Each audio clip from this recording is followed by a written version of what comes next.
All right, so for 23 through 27, it says create g of x by applying the given transformation. So basically, we're going to create a new function using whatever transformations they give us. Okay, so the first thing you always need to ask, is it in or is it out? Okay, and inside is x and backwards.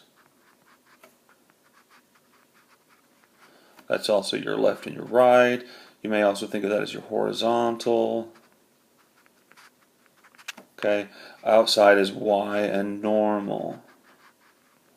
Okay, so that's your up and down.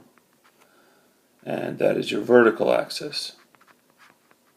Okay, so that's your first thing. Inside or outside, it'll tell you what you're doing and where. Like, are you normal or are you backwards, and where are you? Question number 2, you need to ask yourself. Are you adding, subtracting, multiplying, dividing, or are you adding a negative? Which I know there are 5 options. Okay. And here's what you do. If you are shifting, well, you're either going to add or subtract. If you are stretching or shrinking, you are either multiplying or dividing. And if you are reflecting, you are adding a negative, either to the inside or to the outside. Remember, that one always feels a little bit backwards, but that's what it is. All right, number 22.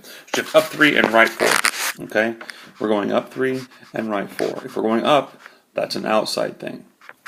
Okay, and normal. So I'm basically going to put a plus 3 on the outside. If I'm going right 4, all right, that's an inside thing. So right is normally that, but remember, inside is backwards. So really, we're going to subtract. So we're going to subtract 4. And then just combine your terms. So g of x equals 3 x minus 5 squared plus 3. That's your new function. Okay. If I'm going to vertically stretch by 4, well, vertical, that's an outside thing, and it's normal. So to stretch, you're going to multiply. So outside, out front, I need to multiply by 4. And I'll show you how to put that again. The other thing is to reflect across the y-axis. Okay, now to reflect across the y, remember, going across the y, that's your y-axis, is a horizontal action. So that's inside. So here's your new function. G of x equals 4, because I'm multiplying the outside by 4. And I'll just put the negative in front of the x, negative 1/2 x.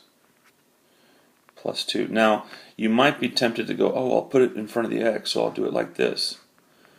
But you're no longer, that doesn't say 1/2 times x anymore. This says 1/2 minus x.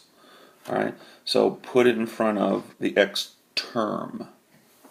Okay, and that entire thing is one term. Alright. Number 24. Horizontal stretch by 2. And a shift up 7. So you got 2 things going on. Horizontal stretch by 2. Horizontal, that's a left and right thing. So you would think to stretch means multiply. But again, we're inside, so it's backwards. Do the opposite. So inside the parentheses, which in this case, we actually have to write them. They're right there. We're going to divide by 2. And a shift up 7, that's an outside thing. Well, to go up is an add. So plus 7. Now I'm going to write it like this. G of x equals 1/2 x squared. And then negative 2 plus 7 turns into a positive 5. Okay. Now if you write it on your test like this, not 5, 2. Instead with the 1/2 out front, that's fine. Again, I'm just trying to get you used to fractions. Cool? I'm going to erase that so it doesn't confuse later on. All right, number 25. Again, start off, is it inside or outside? Inside or outside? Vertical shrink by 2. Vertical shrink by 2. Well, vertical, that's up and down, so that's outside. And to shrink, normally to shrink, you divide. So out front, I'm going to divide by 2. And then reflect across the x-axis. Reflect across the x-axis. All right, to go across the x, remember, yes, the x is a horizontal axis, but to go across it, that is a vertical action. So the negative that I add is going to be out front. So that becomes a g of x, and yeah, that's a g, equals negative 3/2 x minus 1 squared. Now, I will say this. If you could have reduced that fraction, let's say if it was a shrink by 6, okay, we would be dividing by 6 right there. So 3/6 would turn into a 1/2, and that's what would be out front. Okay, so if you're going to have to, you may have to reduce a fraction. Don't forget about that. All right, this one's got 3. Reflection across the x. Yes, x is my horizontal axis, but to go across it, that is a vertical action. That's an up and down thing. So that's outside. So we'll put a negative out front. Horizontally shrink by 6. Well, that's a left and right. And to shrink normally means to divide, but you're inside, so we're really going to multiply. So we need to multiply by 6. And remember, your fraction, the top part multiplies. So we'll put it right there. Okay. Sorry. And to vertically shrink by 3. Vertically, that's an outside thing. And to shrink, to get smaller, would be to divide in normal circumstances. So we're going to divide by 3 out front, or we'll just put a 1/3 out there. Put my negative right there, 1/3. So let's write this out.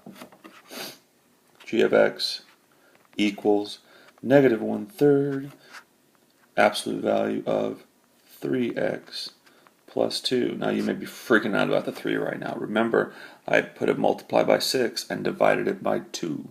6 divided by 2 is 3. Okay, so we combined them to get the 3. 27. Last one. Horizontal shrink by 3, shift up 6, and reflect across the x-axis. Alright, so to horizontally shrink by 3, is that inside or outside? That's a left and right thing, so that's inside. And to shrink, so we do it backwards. Shrink is normally a divide, but we're really going to multiply. So inside my parentheses, I'm going to have to multiply by 3. To go up 6, that's an up and down thing. Well, I just need to add 6. And to reflect across the x-axis, remember your x-axis is your horizontal axis, but it is a vertical action. So that's outside. I'm just going to put a negative out front. I don't see why I put a 0.3. I think that's a times 3. Anyways, so your final answer is g of x equals negative parentheses 3x, because I'm multiplying by 3 on the inside, squared, plus 4. Okay? Good luck to you.